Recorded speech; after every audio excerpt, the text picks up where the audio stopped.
Қазақстан Даму банкінің құрылғанына биыл 20 жыл. Осыған орай бүгін елордада қаржы құрылымы өз серіктестерімен жүзбе-жүз кездесті.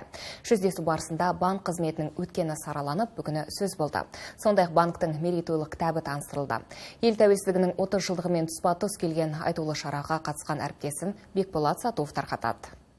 Жиында Бәйтерек ұлттық холдингінің құрылымына кіретін қаржы институты қызметінің нәтижелері талқыланып, қарыз алушының виртуалды жеке кабинеті және талдау порталы таныстырылды. Бұл өз кезегінде клиенттерге онлайн режимде құжаттарды рәсімдеуге, өтінімдердің мәртебесін бақылауға мүмкіндік береді. Ыңғайлық пен тиімді шарттың арқасында банк 20 жыл ішінде көптеген тұтынушылардың сенімді серігіне айналған.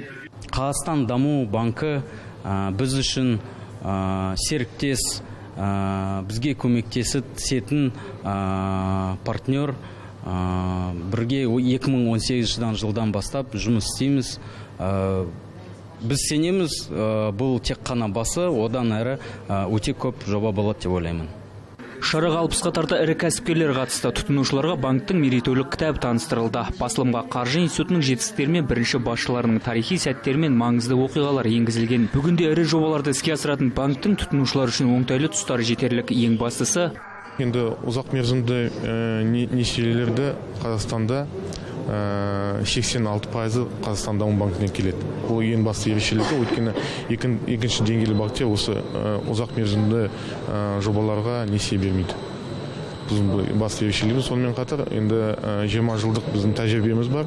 Қаржы секторы күні бүгінге дейін 153 ірі жобаны жүзеге асырған. Осының нәтижесінде 31 мыңға жуық адам жұмыспен қамтылған. Болашақта бұл көрсеткіш еселеп артары сөзсіз дейді жауаптылар. Өйткені банк 2023 жылдың соңына қарай инвестициялық жобалардың санын 35%-ке дейін арттырып, сондай-ақ өңдеуші өндірістер мен инфрақұрылымдық дамытуға 4 триллион теңгеден астам қаражат салуды көздеп отыр.